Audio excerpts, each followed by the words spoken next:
I have some kind of an issue with my voice constantly because like it starts cracking and I constantly have to clear my throat, almost like I would have a dick stuffed down my throat, which I don't have. I don't have dicks stuffed down my throat, at least not as far as I'm aware of. So, no, that's not the case.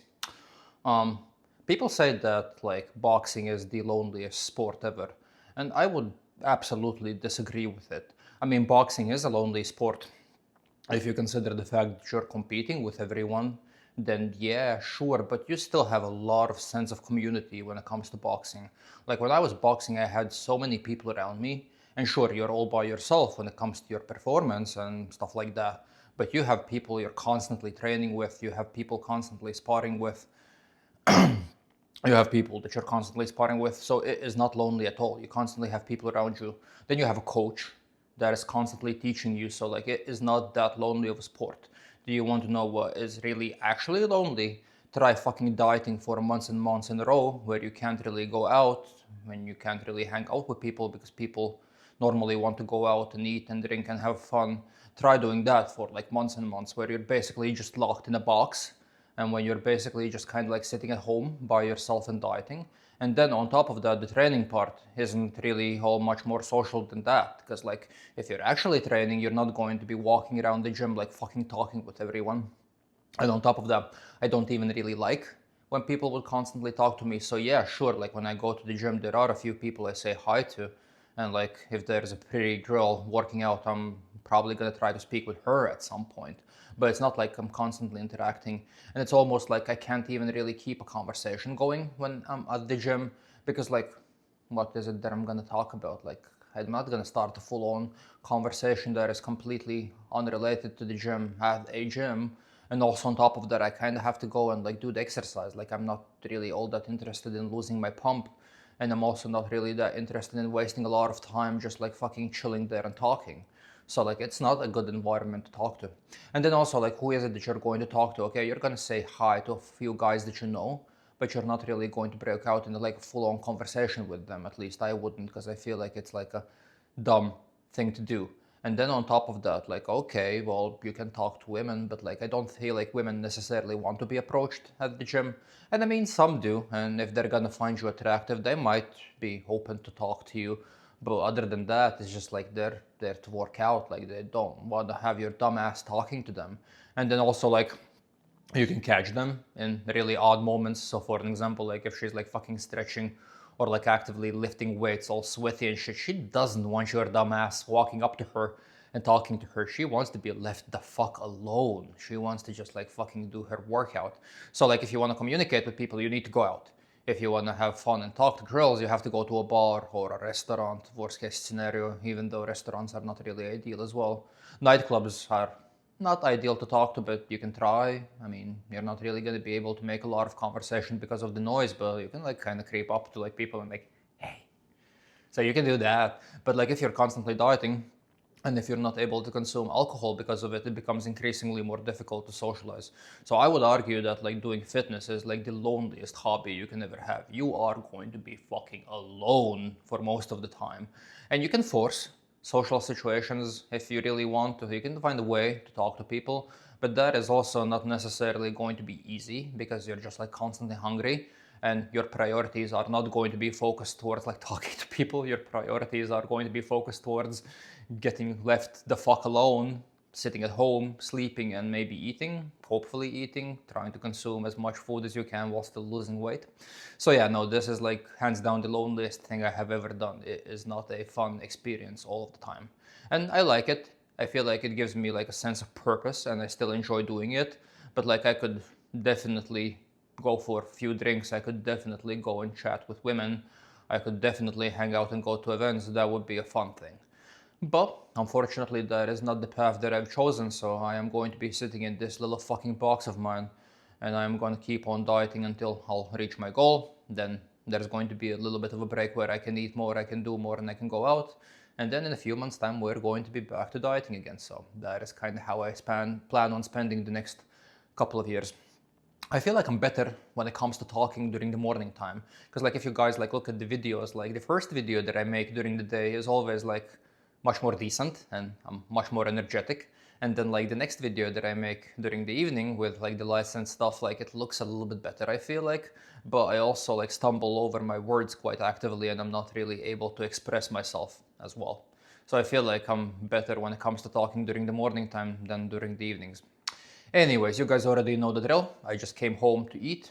I ate. Now I made this video and now I'll be heading back out to the office because I have to finish my day. And then we'll be heading out to the gym, so I'll talk to you guys then. Oh, also it's a Friday. I fucking love Fridays because also I don't really have to train for the rest of the week because like a few days ago I told you guys about this like weird competition that they have at the gym that pisses me off, so I kind of adjusted my gym schedule accordingly. So I decided that I'm going to use the opportunity to like have a little bit of a rest week rather than just like going full out and working 6 days a week and trying to work around their schedule. So the only thing that I did this week is I had my baseline of the 3 workouts that I need to do. I'll probably be doing cardio during the weekend, but other than that, I'm going to have a little bit more of a peaceful weekend when it comes to like not lifting weights and doing stuff like that. Anyways, I'll talk to you guys in a little bit. See ya. When I was younger, when I was like 17, I used to play a lot of video games, specifically GTA San Andreas. And it was around the time when like the online version came out, so you could play these like roleplay servers online, and I was like absolutely addicted, so I used to play that a lot. And it was also around the time when like Facebook was becoming mainstream and you would have a lot of people communicating on Facebook. And I remember I met this girl in GTA San Andreas, and afterwards I met her sister. And I mean, I didn't really meet them. I was just basically chatting with one of them in the game, and then the other one I invited on Facebook and I started chatting with them there. And it turns out they're from Ohio, so they were these Colombian girls that were adopted and relocated to the US, and they lived in Ohio with this Christian family. And well, I started kicking off with one of them, and I started kind of like developing this like little online love and like this little online romance story with one of them. And we chatted for a few months and we had a very good time. At the time we thought that we were in love, but I mean, I was like 17 years old and I've never seen the woman before. And on top of that, I almost visited her. So I almost came to the United States when I was like 18. And thankfully that didn't work out. It didn't work mostly out because of her very, very Christian parents not being very excited about the fact that she's just like chatting online with this random Eastern European dude, and that this Eastern European dude is planning on visiting her. So like that completely broke off because they did not allow her to use the internet no more, and after that we basically stopped talking. But the thing that changed from that point on was I was constantly telling everyone, and I was constantly like thinking and saying that I am eventually going to live in the US and that I thought that it is a very nice place to live in. And I mean, at the time that was a very unlikely scenario because like when you're a guy from Eastern Europe without an education that barely speaks English, you don't really have a lot of possibilities moving to the US in any reasonable capacity. So that wasn't really in the cards there around that time. But then, well, 15 years fast forward, and now I live in Philadelphia, Pennsylvania. And the only thing that I did to kind of get to this point where I actually live in the US is basically just telling everyone that I will, and basically just applying for a few job interviews. And I do feel like if you can imagine something and if you can say something out loud, if you're going to say it out loud long enough, eventually it is going to come true. Because if you really think about it, it was a very highly unlikely scenario that I would ever live here. And if you think about it even more, like all the odds that were there were completely stacked against me living here. So I'm still kind of confused with how is it that like 14, 15 years later, I moved to New Jersey, after which I moved to Pennsylvania with an international company that relocated me, and that I can live here in like a reasonable capacity, have a reasonable job, live a normal life. And once again, like I didn't study for it, I didn't do anything for it. The only thing that I did is kept telling everyone over and over again that one day I will be living here. And in retrospect, it is not as nice as I thought that it's going to be, because back in the days when I came up with this plan, I was romanticizing the United States quite a lot, and I thought that it is quite different from what it actually is. But I'm still fairly satisfied here. I mean, I've been living here for a while now and I enjoy the place. So like at the end, it was for the best. And I feel like it is a very, very good thing that I relocated here, and I got exceptionally lucky with having the opportunity to live here. But yeah, I mean, I basically just kind of like wished it into existence. And I feel like that is something that people can do because I've heard these stories quite a lot, mostly from famous people and mostly from people that have accomplished quite a lot during their lifetime. And you could kind of also just say that it's cope, and you could just kind of say that they just don't really want to talk about like the actual work that they did. But well, based on my experience, once again, if you can imagine it and you can say it out loud, eventually I feel like it's going to happen. At least it did for me. Okay, anyways, the day is pretty much over and it is finally a Friday, which means that I'm going to be able to sleep a little bit more during the weekend.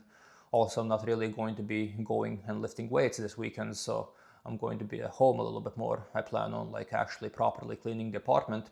One thing that I'm still going to do though is I'm still going to go out and jog, because I feel like now when I don't have to lift weights for like 3 days straight, I can use this opportunity to like really dial in the weight loss, and I can do quite a lot of jogging because, well, first of all, that is actually something that I enjoy. I actually legitimately like jogging, and it's like a relaxing thing for me because I get to like dream about my unlikely scenarios of moving to the US and like dreams of that sort while I jog. And also it's just generally like for some reason relaxing for me. I feel better after I've done it. So yeah, that is the plan for today. So now I've already ate dinner. I ate dinner a while back actually, so my stomach is feeling quite well now. So I think I am pretty much ready to go for a little jog. Then I'll come back home, watch some TV, relax, enjoy my evening, and I'll be talking to you guys tomorrow, as I always do. So see you guys tomorrow.